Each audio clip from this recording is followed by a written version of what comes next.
We've all been there, betrayed, insulted, dismissed, or hurt by someone we trusted or respected. In those moments, the natural impulse is to strike back, to make them feel what we felt, to balance the emotional scales through revenge. But what if that path only deepens the wound? What if true power lies not in retaliation but in restraint?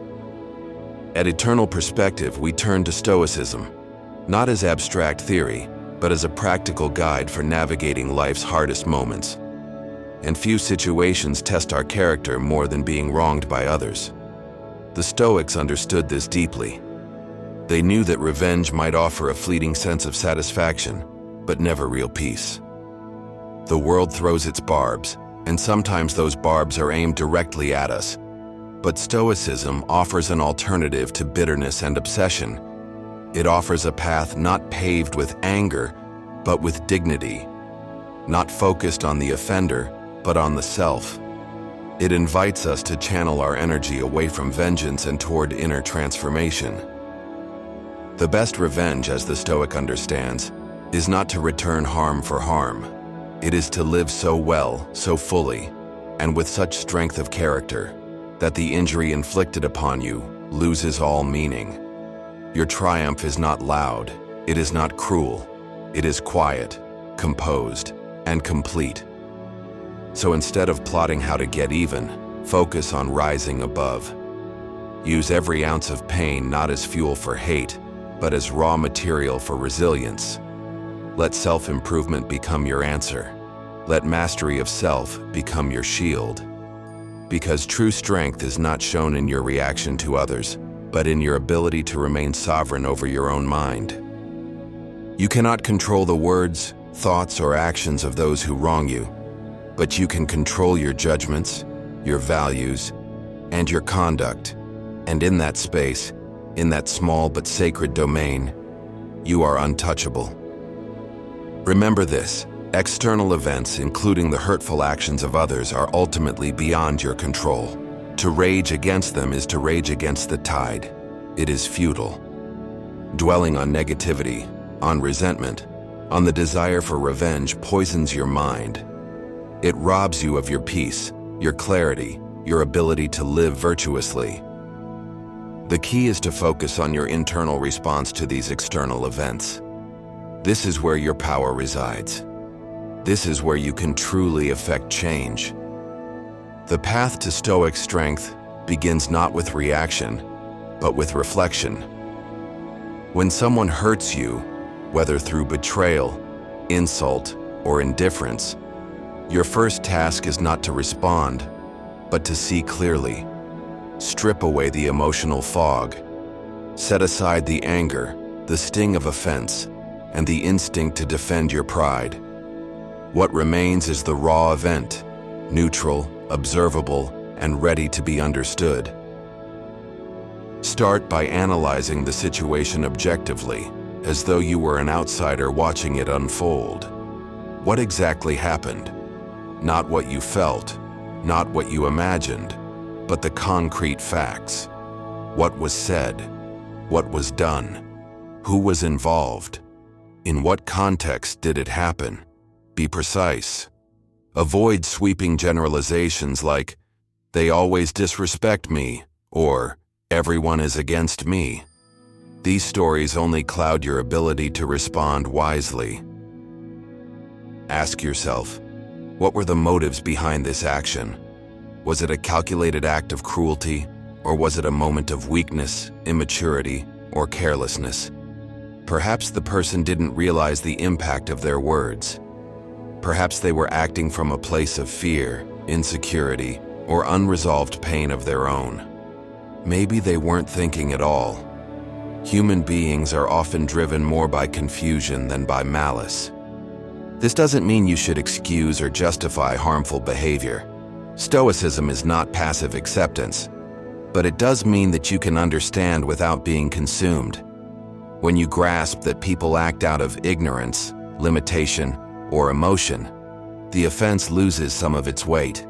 You begin to see the situation not as a personal attack, but as a reflection of the other person's inner world. From this place of clarity, You have two Stoic tools at your disposal: empathy or detachment. If you're able, extend compassion, not to approve of what happened, but to recognize the flawed humanity behind it. And if empathy feels unreachable, then choose detachment. Become the observer, not the victim. Zoom out. View the event from a distance, like a cloud passing through the sky of your consciousness. This is the foundation of Stoic revenge, not coldness, but control, not rage, but reason. Before you decide how to respond, decide how to see, and in choosing how to see, you reclaim your power. Virtue, as the Stoics understood, is the only true good. It is the foundation upon which a meaningful life is built. Wisdom, justice, courage, and temperance, these are the cornerstones. Cultivate a strong inner foundation, one that is impervious to the negativity of others. Let virtue be your shield and your sword. Respond with wisdom by understanding the situation, by seeing it clearly and objectively. Avoid rash judgments and impulsive reactions. Act with justice by treating others fairly, even those who have wronged you. Do not sink to their level. Maintain your integrity. Face the situation with courage without fear. Do not allow the actions of others to intimidate you or to control you. Stand firm in your principles.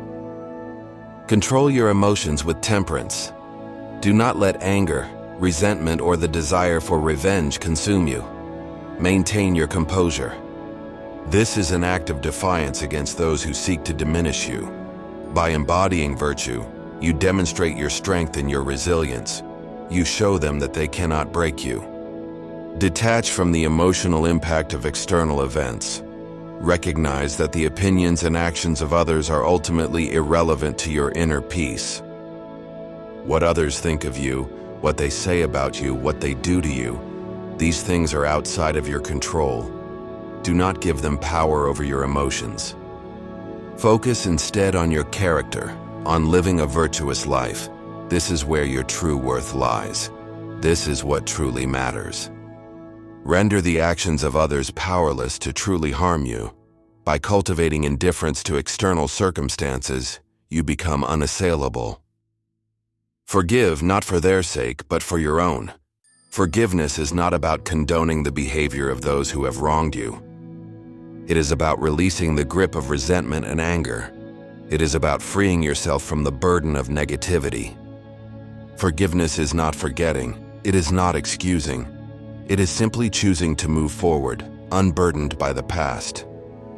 Move forward, free from the weight of anger and resentment. Embrace the present moment. Focus on building a better future. This is the ultimate act of self-mastery. It is the final step in reclaiming your power. The Stoics' greatest revenge is not found in words or deeds meant to wound. It is not shouting back, proving others wrong, or watching them fall. The true Stoic revenge is something far greater and far more difficult. It is the quiet, steady act of building a life so grounded in virtue, so rooted in inner peace that no injury can disturb it. It is the calm pride that comes not from dominance, but from discipline. The deep, unwavering satisfaction of knowing that you have transcended the petty actions of others, that their negativity could not pull you down because you stood anchored in reason, character, and self-control. Revenge for the Stoic is not a reaction. It is a transformation. It is forgiveness, not because they deserve it, but because you deserve peace. It is the refusal to let their chaos become your burden. It is letting go, not to forget, but to free yourself. And from that space of clarity you move forward, not bitter but better. You move forward with purpose, with strength, with serenity. This is the true triumph. This is the Stoic's final word, not shouted, but lived. A life of dignity, a life of resilience, a life of clarity and calm in a turbulent world. If this message resonates with you, drop the words, "I choose virtue," in the comments below so I know you're walking this path too. And if you're ready to build a stronger inner life through ancient wisdom, make sure to subscribe to Eternal Perspective. Here we don't chase revenge, we rise above.